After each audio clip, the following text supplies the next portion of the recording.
வணக்கம், இது ராஜபிரியன் ரிவ்யூ. மூன்றாவது ப்ரமோ. எஸ், எதிர்பார்த்த மாதிரி ரம்யாவுடைய ப்ரமோ தான். நான் வீட்டுக்கு கிளம்புறேன் அப்படின்லாம் சொல்லிட்டு இருக்கிறாங்க. இங்க மூன்றாவது ஆள் ஆக்சுவலா பாத்தீங்கன்னா விஜய் சேதுபதியை வந்து நக்கலா மரியாதை இல்லாம பேசுறது. ஏன்னா அந்த மாதிரி ஆட்களா தானே பிடிச்சி போட்டுருக்கிறாங்க. ஃபர்ஸ்ட் பிரஜன்னு அவர் டான்ஸ் எல்லாம் வேற ஆடினாரு அங்க விஜய் பாட்டுக்கு ஆடுற மாதிரி. அடுத்து பாத்தீங்கன்னா போன வாரம் எஃப்ஜே அவர் வந்து பார்த்தீங்கன்னா நக்கலா பேசிட்டு இருந்தா, அப்படி இதெல்லாம் உன் ஃப்ரெண்ட்ஸு கிட்ட வச்சுக்க, இங்கே வச்சுக்காது இதெல்லாம் அப்படின்னு சொன்னாரு. இப்போ ரம்யா அவங்க அழுதுகிட்டே பண்ணா அதெல்லாம் சரியாயிடுமா என்ன? அதை ரெண்டுத்தையும் மிக்ஸ் பண்ணி பிரஜன் எஃப்ஜே பண்ணதை மிக்ஸ் பண்ணி இவங்களுடைய வருஷனா கொடுத்துட்டு இருக்கிறாங்க. இதுவும் தப்பு தானே? இப்படி அழுதுட்டே மூஞ்ச உருன்னு வச்சுக்கிட்டு சொல்லிட்டா மட்டும் அங்கே போட்டு கிழிக்கிறாரு. அண்ணா கிழிக்கணும் தான், இதெல்லாம் பெஞ்ச் மேலே ஏறு அப்படின்னு சொல்லிட்டு போட்டு பனிஷ்மெண்ட் கொடுப்பாங்கல்ல, அந்த லெவலில் கொடுத்துட்டு இருக்காரு. இங்க வந்து கேட்குறாரு, எதுக்கு விக்ரம எழுப்பணும் அப்படின்னு சொல்லிட்டு பிளான் போட்டாங்கன்னு உங்களுக்கு தெரியுமா தெரியாதா அப்படிங்கிறாரு. சரி, எனக்கு தெரியாது சார் அப்படின்னு சொல்லிட்டு மூஞ்ச உருன்னு வச்சுக்கிட்டு நக்கலா பதில் சொன்னா, நீ அப்செட்டா இருக்கிற அப்படிங்கிறதுனால இப்படியெல்லாம் பதில் சொல்றதை ஏத்துக்க முடியாது, உன்னை வந்து கட்டாயப்படுத்திலாம் இங்க யாரும் ஆட வைக்க முடியாது, கிளம்புறதுனா கிளம்பு அப்படின்னுறாரு. உடனே பார்த்தீங்கன்னா, நான் பண்ணாததெல்லாம் சொல்றீங்க சார் அப்படின்றான். சொல்றீங்க சார் சொல்றாங்க அப்படி இல்லை, சொல்றீங்க சார் அப்படின்லாம் சொல்லிட்டு இருக்கிறாங்க. என்ன பண்ணாது ரம்யா? அந்த அளவுக்கு என்ன தத்தியா மக்கா அப்படின்னு பார்த்தா அப்படியெல்லாம் கிடையாது. எல்லாம் புரியுது வேற. நடுவில் வந்து பிக் பாஸ் வந்து கலாச்சிட்டு இருந்தாங்கல்ல, இங்க வந்து நம்ம டீம்லாம் பார்த்தீங்கன்னா, அதாவது அந்த பக்கம் இருக்கிறவங்க எல்லாம் கேம் ஆடுறாங்க, இந்த பக்கம் இருக்கவங்க எல்லாம் போய் தூங்கிடுறாங்க. சபரி ஜெயில இருந்தா அப்படி, இந்த பக்கம் கம்ருதன் பார்வதி அவங்க டைம் அவங்களுக்குள்ள அந்த மசாஜ் அதுக்கே டைம் இல்லைங்க. இந்த பக்கம் எஃப்ஜே போய் எப்பவுமே தூங்கிட்டே இருக்கிறான் அவன். ஸோ இதெல்லாம் வச்சு சொல்லும் போது பார்த்தீங்கன்னா, இங்க இந்த முறை தான் வந்து யூஸ்வலா கண்டஸ்டன்ஸ் அவங்களுக்குள்ளே பிரிஞ்சுப்பாங்க. இப்போ வந்து பிக் பாஸ் வந்து அந்த கஷ்டத்துல நான் உங்களுக்கு கொடுக்க மாட்டேன், நானே பிரிக்கிறேன் அப்படின்னு சொல்லிட்டு டீம் பிரிச்சாரு. அதுக்குள்ளே ஒரு உள்குத்தை வச்சிருக்கிறாரு போல இருக்கு. ஸோ அதனால வந்து இங்க எல்லாம் விளையாடல. இப்ப தோக்குற டீம் பார்த்தீங்கன்னா அவன் நேரடியா நாமினேட் ஆயிடுவாங்க. ஜெயிக்கிற டீம் பார்த்தீங்கன்னா நாமினேஷன் பாஸ் வாங்கிட்டு எல்லாருமே சேவ் ஆயிடுவாங்க அப்படின்னு சொன்னார்ல, அதை வந்து அவங்க கலாச்சிட்டு இருக்கிறாங்க.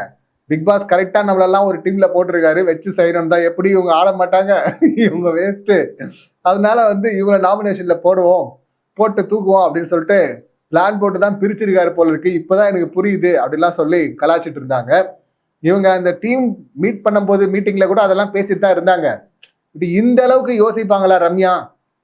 அவங்களுக்கு தெரிஞ்சதெல்லாம் சர்க்கரை எப்படி திருடுறது, காஃபி எப்படி திருடுறது, கனி அக்கா கூடவே இருந்துட்டு பார்த்தீங்கன்னா இந்த கிச்சன் ஏரியாவை யூஸ் பண்ணிக்கிட்டு நாமினேஷன் ஃப்ரீ பாஸ் அண்ணன் தம்பி அக்கா அப்படின்னு சொல்லிட்டு ட்ராமா பண்ணிக்கிட்டு அப்படியே போயிடலான்னு பார்த்தாங்க.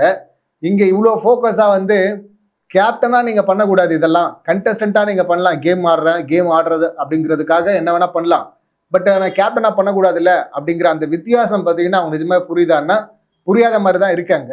ஆனால் அதுக்காக அவங்க நடிக்கிற அளவுக்கு அவங்க வந்து ரொம்ப ஒன்றும் தெரியாது ஆள்லாம் கிடையாது, இன்னசென்ட்லாம் கிடையாது. அதான் விஜய் சரியாக கேட்குறாரு, கெட்ட வார்த்தைலாம் பேச வருது, இதை பேசுறதுக்கு என்ன, இதை சொல்றதுக்கு என்ன அப்படின்லாம் பேசுறாங்கலாம். அவங்க பெருமையா அப்பயே சொல்லியிருக்காங்கல்ல பார்வதி கிட்ட, சில வாரங்கள் முன்னாடியே சொன்னாங்கல்ல ஆரம்பத்திலேயே, என்ன மாதிரி ஒரு கேவலமான ஜென்மம் இந்த உலகத்திலே கிடையாது, கெட்ட வார்த்தைலாம் எனக்கு அப்படி வரும் வெளியில, இங்கதான் நான் கண்ட்ரோல் பண்ணிட்டு இருக்கிறேன் அப்படின்லாம் சொல்லியிருந்தாங்க. அதுல என்ன பெருமை உனக்கு? இதுல வந்து வெளியே இவ்வளோ நீ கேவலமா இருப்பேன்னா அதையா இங்க வந்து சொல்லிட்டு இருக்க அப்படின்னு சொல்லிட்டு விஜய் ஆல்ரெடி அடிச்சிருக்கிறாரு ரம்யாவை. இப்போ திரும்பவும் பார்த்தீங்கன்னா அந்த பாயிண்ட் எடுத்து பேசி அடித்ததும் பார்த்தீங்கன்னா, சார் நான் கிளம்புறேன் சார் அப்படின்லாம் சொல்லிட்டு இருக்கிறாங்க. இந்த சீன் இந்த ட்ராமாலாம் பார்த்தீங்கன்னா உள்ளுக்குள்ளே போடணும். இந்த நாமினேஷன் பாஸ் கொடுக்கல எனக்கு அப்படின்னும் போது அந்த மாதிரி நீங்கள் போட்டிங்கன்னா உள்ளவே நம்ப மாட்டாங்க கண்டஸ்டன்ட் கூட இருக்கிறவங்களே. அண்ணன் சபரி நம்ப மாட்டாரு, அக்கா கனி அக்கா நம்ப மாட்டாங்க. அப்படி இருக்கும்போது விஜேஎஸ்ஸா நம்புவார் இந்த ட்ராமா எல்லாம்? உங்களை 24/7 வாட்ச் பண்ணிட்டு இருக்காங்கல்ல டீமு, அவங்க சொல்லி வச்சிருப்பாங்கல்ல, சார் ஓவர் ட்ராமாவாக இருக்குது சார் அப்படின்லாம். சந்திரமுகி பாம்பு இந்த வீட்டை விட்டே கிளம்பாது அப்படின்னு பார்த்தா இப்போ வாண்டடா வந்து நான் கிளம்புறேன் அப்படின்லாம் சொல்லிட்டு இருக்கிறாங்க. அப்படியாம்மா என்னம்மா அப்படின்னா, நான் கிளம்புறேன் சார் அப்படின்லாம் சொன்ன உடனே நான் வீட்டுக்கு போறேன் சார் சொன்ன, தாராளமா போம்மா கிளம்புமா கெட் அவுட்டுமா அப்படின்னு சொல்லிட்டு கதவெல்லாம் திறந்துடுறாரு. கதவு திறகுது, கானா வினோத் உள்ள வந்து கதவு திறந்துட்டாங்க அப்படின்லாம் சொல்லிட்டு இருக்காரு. ரம்யா நடந்து வர்றாங்க. ரம்யா இந்த பக்கம் எங்க வந்துட்டு இருக்கீங்க? இந்த பக்கம் பாத்ரூம் இல்லை, அந்த பக்கம் தானே டோரு, நீங்க அந்த பக்கம் தானே திரும்பி போனோம். ப்ரொமோல இந்த பக்கம் உள்ள வர மாதிரி காட்டுறாங்கல்ல. எஸ், ரம்யா வெளியே போயிட்டாங்களா அப்படின்னா போல, ரம்யா போல திட்டி உட்கார வச்சிருக்கிறாரு.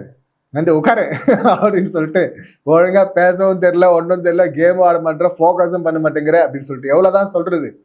அவரு ரொம்ப முன்னாடி அடிச்சார்ல, அதுக்கு பார்த்தீங்கன்னா இப்போதான் ரீசெண்டாக 2 வாரமாக தான் அந்த டீமை விட்டு வெளியே வந்திருக்கிறாங்க. அக்கா அண்ணன் அப்படின்னு சொல்லிட்டு அதை விட்டு வந்திருக்காங்களே தவிர தனியாக நின்று சோலோவா ஆடுவாங்கலாம், அந்த மாதிரிலாம் ஆட வராது. யாராவது ஒரு சப்போர்ட் வேணும்.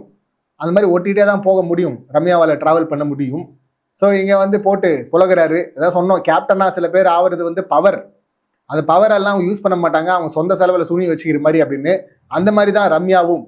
இந்த எபிசோடு ஃபுல்லாக பாருங்க, ஏகப்பட்ட விஷயங்கள் இருக்கு, கேட்க வேண்டிய விஷயங்கள். அதெல்லாம் கேட்காம ரம்யாவை போட்டு புலகிறதுலே பார்த்தீங்கன்னா நேரம் ஃபுல்லாக போயிருக்கு. போறேன்னு சொல்லிட்டு இவங்க போனதும் பார்த்தீங்கன்னா மற்றவங்கெல்லாம் வந்து கொஞ்சம் ஏமா அவசரப்படாதமா அப்படின்லாம் சொல்லிட்டு சொல்லுவாங்க தான்.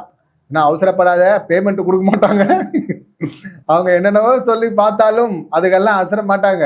ஆனால் பேமெண்ட்டு அப்படின்னு சொல்லிட்டு யாராவது சொல்லியிருந்தா நிச்சயமா ரம்யா வந்து ஓகே, பேமெண்ட் கொடுக்க மாட்டாங்களா, அப்புறம் என்னத்த போகிறது, நான் இங்கேயே இருக்கிறேன், பெட்டி படுக்கெல்லாம் எடுத்து உள்ள வைடா அப்படின்னு சொல்லிட்டு திரும்பி வந்துடுவாங்க. ஸோ அந்த மாதிரி யாராவது சொல்லியிருக்காங்களான்னு தெரியல. இங்கே நமக்கு பிரமோல காட்டுறது கானா விண்டோ சொல்கிறதான் காட்டுறாங்க. கதவு திறந்துருச்சு அப்படின்னு சொல்லிட்டு. உங்களுக்கு என்ன சார் அவ்வளோ ஆர்வம்? அவரும் ஃபீல் பண்ணுவா அப்படி ரம்யாலாம் போனா. ஏன்னா ரம்யாலாம் அவருக்கு இருக்கணும். ரம்யா அரோரெல்லாம் போயிட்டா அப்புறம் அவருக்கு என்டர்டைன்மெண்ட்டு அது ரொம்ப கஷ்டம் இல்லை. கட்டாயப்படுத்தியெல்லாம் யாரும் இங்கே வைக்க முடியாது, கிளம்புறவங்க கிளம்புங்க அப்படின்னு சொல்லிட்டு விஜய் சேதுபதி நிறைய முறை சொன்னாலும் அப்படியெல்லாம் போகிற போக்குல அனுப்பிட மாட்டாங்கல்ல, கிளம்பு அப்படின்னு சொல்லிட்டு. அது நல்லாவும் இருக்காது இல்லை.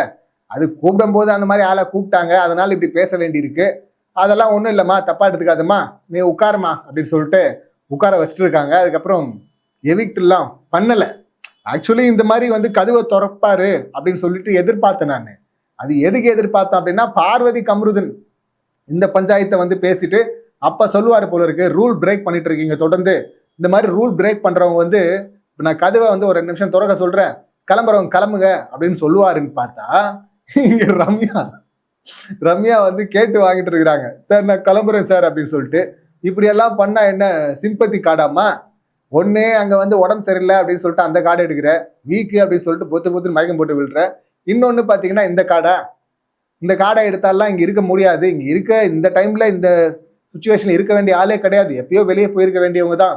பட் என்ன பண்ணுறது, எதிர்பாராததை எதிர்பாருங்கள் அப்படிங்கிற மாதிரி டீமுக்கே ட்விஸ்ட் வச்ச மாதிரி தான் அவங்க கேப்டன் ஆனது. இதெல்லாம் வெளியே போனவங்கலாம் பார்த்தாங்கன்னா வயிறு எறிவாங்க ரம்யாவை பார்க்கும்போது. சே, நான் இருந்திருக்க வேண்டிய இடம், எனக்கு இப்படி ஒரு வாய்ப்பு கிடைச்சிருச்சுன்னான்னு.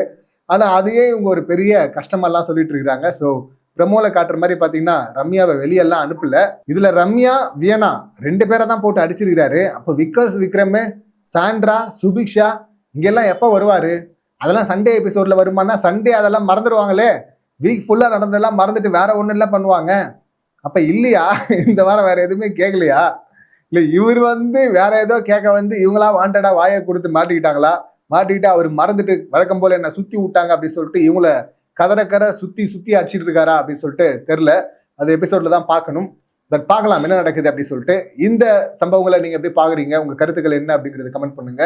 மீண்டும் அடுத்த வீடியோவில் சந்திக்கலாம். நன்றி, வணக்கம்.